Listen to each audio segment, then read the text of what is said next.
started writing with Phil back in 1997.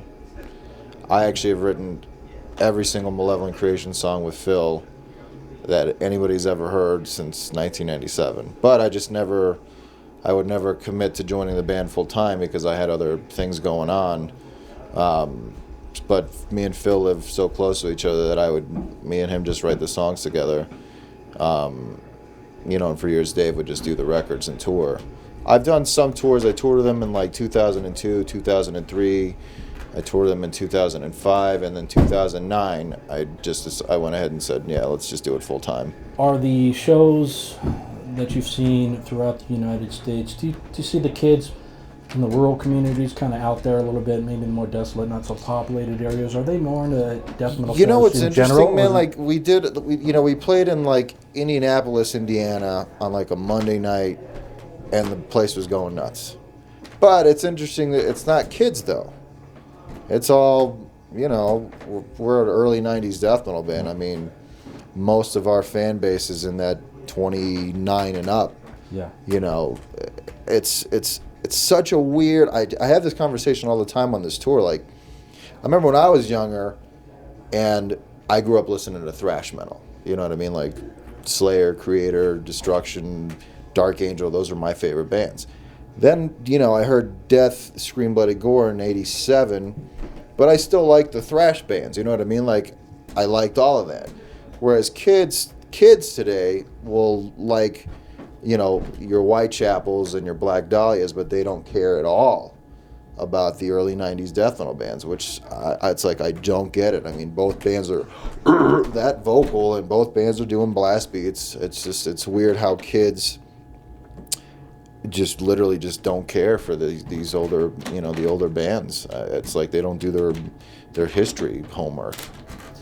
I don't know if that'll ever change, but we've kind of noticed that lately at a good amount of Denver shows where it is, even though you think the genres are similar, that's split. I talk about it with me and Derek from Suffolk. We called it the close your eyes or close your ears thing. If you close your eyes, you'd think you're hearing a death metal band. You'd think there's 5 dudes on stage with long hair doing the head spins and going crazy. But if you close your ears and you looked at stage, you'd think an emo band was playing. With the hairdo and the pierced lips and the tattoos on the neck and the tight shirts and the skinny jeans and tight shirts. So it's like, has metal really become that much about image and fashion? Like, is that? I sure hope not. You know what I mean? It's funny, like, all these bands that are these younger kids. When I was a kid, there was no internet. Like, I remember when I bought Scream Bloody Gore, the tape, it was a white tape. There was nothing on the inside of it. I had no idea what they looked like. I didn't even know what the names of the guys in the band were, you know what I mean? Until somebody, like, showed me a record. Yeah. But I didn't care. The music was killer. I didn't know what the guys in Slayer looked like. For 5 years, I didn't see them. It was all about the music. It was about the music. Nowadays, you see the band first, and then you hear what they sound like. 70,000 tons of metal cruise. How was that overall experience? Would you do it again? Man, I'll tell you. Was there a good... I would do it every year if they asked us. You know what I mean? It was one of those things where you really didn't know what to expect. Obviously, it's the first of its kind. But, I mean, from the second we all got on the boat, it was just insta party. I mean, it was just super cool. The playing on the boat was a little funny. Yeah. But, I mean, it was like summer camp. And it was cool. Like I said, it was all us bands that have been around for a while. So these are guys that we've known for 20 years. You know what I mean? Like, I ran into the guys from Obituary. I haven't seen Trevor since 2002. And it's, it's like friends all over the place. Totally, man. And one of the topics was kind of this whole thing, like, man, does this shit die with us? You know what I mean? Like, what are we leaving behind? You know what I mean? Like, what's metal going to be like in 10 years? Right. Because, we ain't going to be doing this in 10 years. No one, a Cannibal, you can't play. Yeah. Saxon can get on stage because it's like, it's slower, but you can't, you can't play that shit when you're 50-something years old. No. So what's going to happen? Yeah. It's just, it was cool on that cruise to see that the state of metal is still healthy, but moving forward, I'm not so sure. Like, I was hanging out with the guys from Unleashed. They're our age too, and they're like, dude, I don't get it. I don't, I think my hair's too long. I was like, we all got to cut our hairs and do the emo and comb or do the Justin Bieber hair. Or wear some wigs or something. I don't know what the hell to do, man. That's. I got short hair, but I don't have it quite coiffed enough. Yeah. I don't have the neck tattoos. You'll have to get some hair implants. I gotta get some hair implants. Do some Botox. Yeah. Head to a plastic surgeon.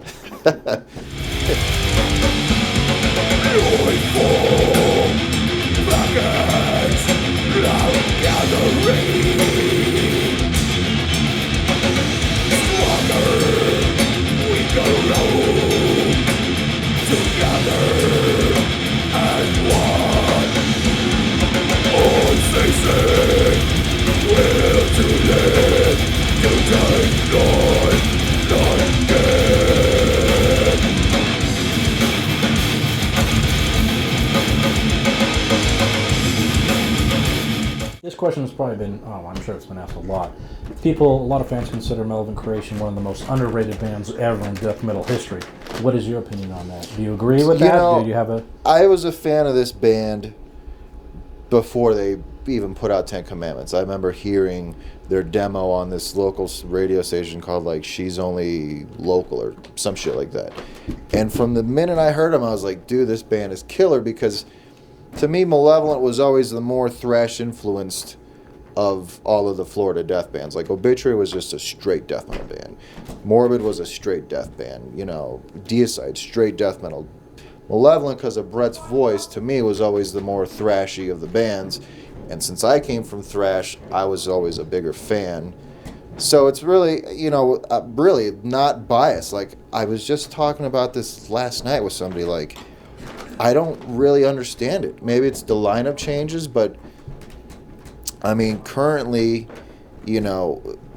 say what you want about Malevolent. I'll say this as a fan, like, they've never given up. Some bands took 5-10 years out, stopped putting records out.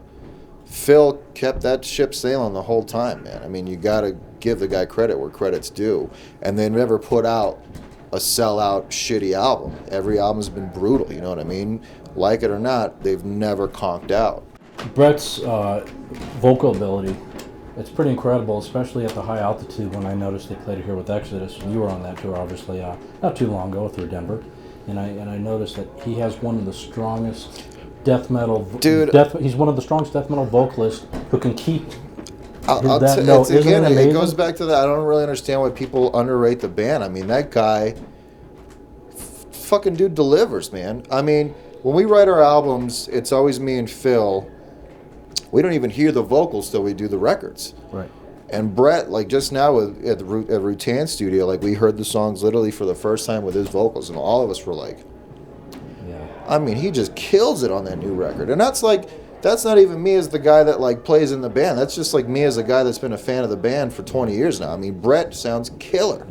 Yep. Even live sometimes, I don't really pay attention to him too much because I'm doing my own thing, but sometimes I hear him hold out those big, long, you know what I mean? And amazing. He's still kicking it, man. Not many people can do that. Not very many singers can do that put out records in 1991. I noticed that you did a few different I saw some YouTube clips of you doing just drums. And probably for a few different publications or what have you, or maybe it was just your own stuff. It was a couple years ago, a few years ago, and you had some really cool clips on there. Is that something now you're full-time with Malevolent? Are you doing anything on the side right now? I have a side band called Upon Infliction with Kyle Simons that was in Malevolent for a couple of records, and that's just a studio thing, and I actually use the tracks from that when I do drum clinics. Okay. Because the music is like more tech, and there's more variety to that band than Malevolent. Malevolent's pretty much a straight meat and potatoes thrash death band, Okay, so you're giving drum clinics then too, right? Yeah, that's something that I'm like 100% into doing, man. And you've been doing it for a while. I just did a drum festival in January that I actually funded and put together myself. With Patrick from plays with Yngwie Malmsteen, Patrick Johansson, Steve from Deicide did it, myself and Sean Reiner of Cynic did it. Okay. It was called Titans of the Throne, and it's something that I'm gonna. It's a festival that I'm gonna try to now, being that the first one was so successful, that I'm gonna try to, now I think I can get funding, and I'm already lining up next year's Derek Roddy, maybe Dirk from Soilwork, Tim Young. I might see if he can do it. It's something that I'm really into the educational aspect of playing drums and just the whole drum community. I write for Sick Drummer magazine, really tight with Ian there, and I'm just about. It seems like in metal, the focus can be so much on playing fast that so much of the instrument is lost. Yeah. And there's like this whole legion of drummers that can blast at 260 beats per minute, but can't play, a song off Back in Black. Right. That's just nuts to me.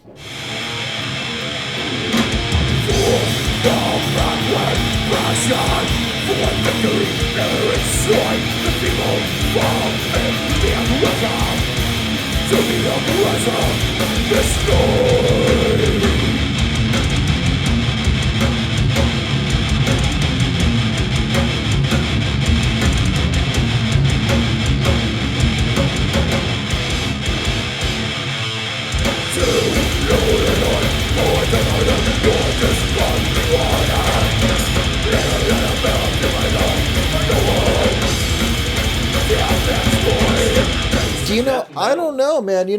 There's always been that I wonder why these huge festivals work in Europe. Yeah, that's what I was. But they do not work here, man. And it's got to be something about European people, because I'll tell you what, man, that cruise was like, I forget what the numbers were, but it was like 30% German, like 20% Scandinavian. I mean, there was a lot more Europeans on there than Americans. Yeah. Maybe it has something to do with our bad economy. But or maybe it tells you where metal is the most popular right now. Oh, well, I mean, hands down, any band on the planet Earth that plays, guitar with fucking distortion, tell you, yep, Europe is the place. Yep. You know what I mean?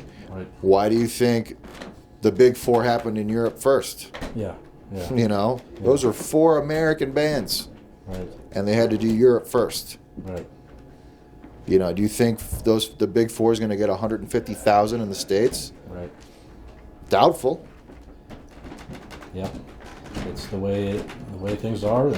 I mean, I saw Iron Maiden 2 years ago. Probably the sickest show I've ever seen in my life. But beside that, that's besides the point. Like, they sold out, a fair-sized little arena, but I think there was less than 20,000 there. Those guys don't play in Europe to less than 50,000 a night. They go to India and play to 50,000 people. You know what I mean? Like, America's got a healthy metal scene, but it's got a much healthier pop scene. You know what I'm saying? Like, even rock is dead right now. Yeah.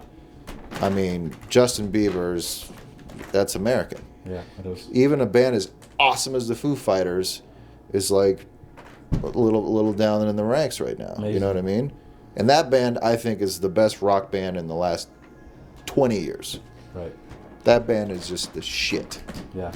For a rock band. Yeah. But rock right now is just, I don't really understand. Like, from the music instrument industry, like, there's always talks of like, when is this rock band generation gonna want to get the fuck off the TV and actually maybe go buy a real guitar or buy a real drum set? But it hasn't happened yet. Right. I don't know, man. Like, Americans are getting dumber. I don't know, man. And we're the ones that started rock and roll. I know. You know what I mean? We started the jazz music. We started rock. I mean, that we have a legacy to uphold here. I mean, thrash metal came from the United States. Yep, it did. Death metal came from the United States. Yep. Why is it bigger everywhere else? Doesn't make sense. It totally doesn't make sense. I walked just last year. I don't know who bought it for me. I got a gift certificate to FYE, which is a mall record store. Okay. I don't know if your country, but in South Florida, it's the one record store that's left in a mall. And I remember I walked in, I had this gift certificate, and just to kind of shoot the shit with the kid behind the counter, 17-year-old kid, probably 18. I asked him, like, hey man, how are CD sales? just out of curiosity. And he just starts laughing. And he's like, pfft.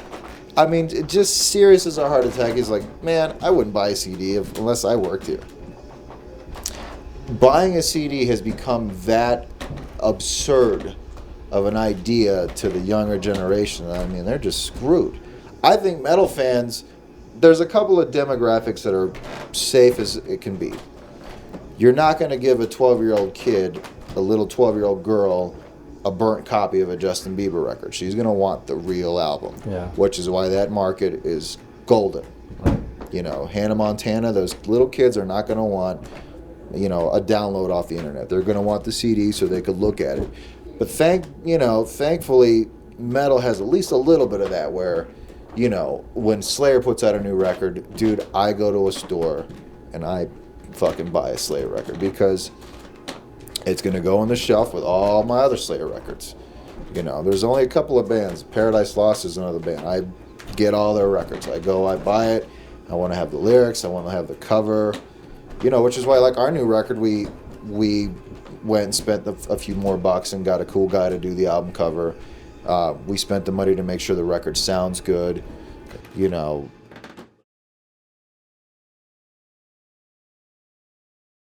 But see, there's a double-edged sword to that, and right, say for instance, Malevolent Creation's next record is totally for free.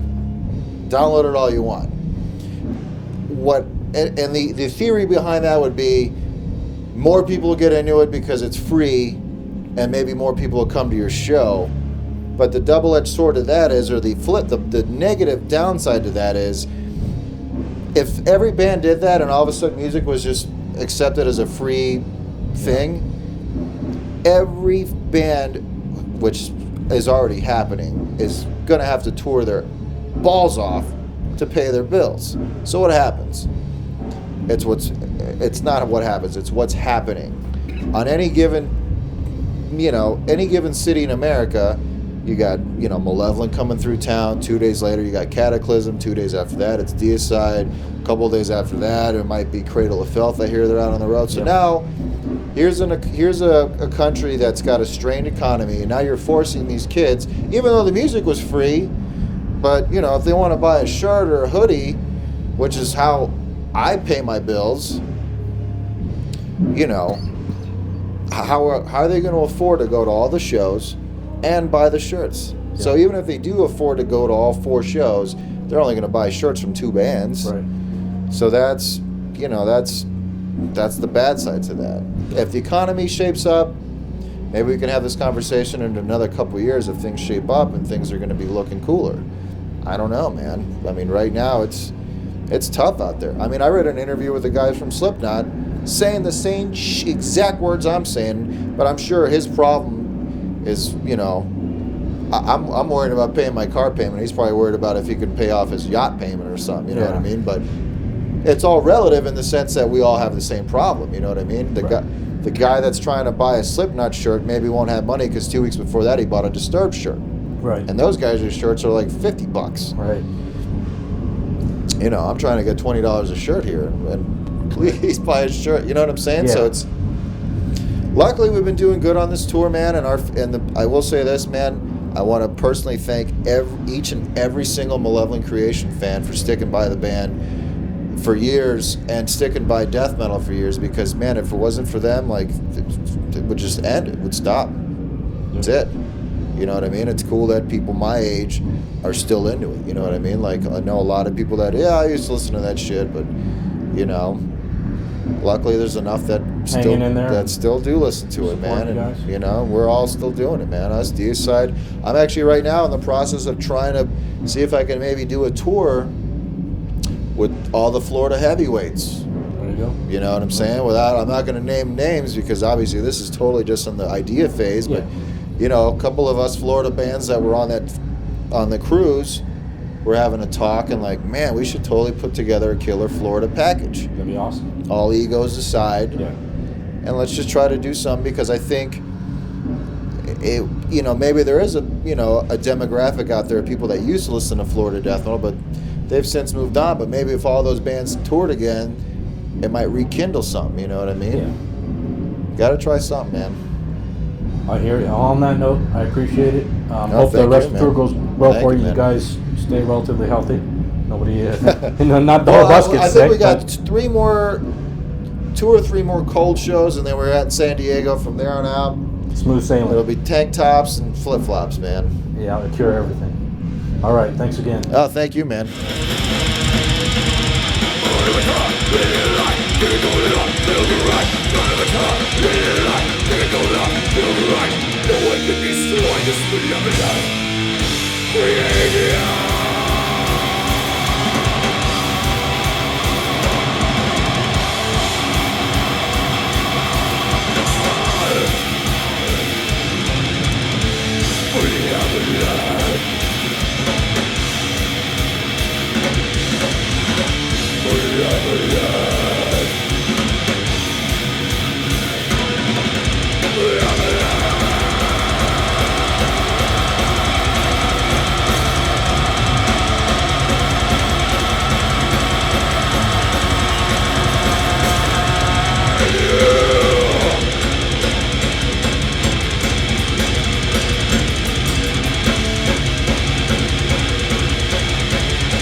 Thank you, Denver, Colorado. You guys kicked some fucking ass tonight. We are Malevolent Creation.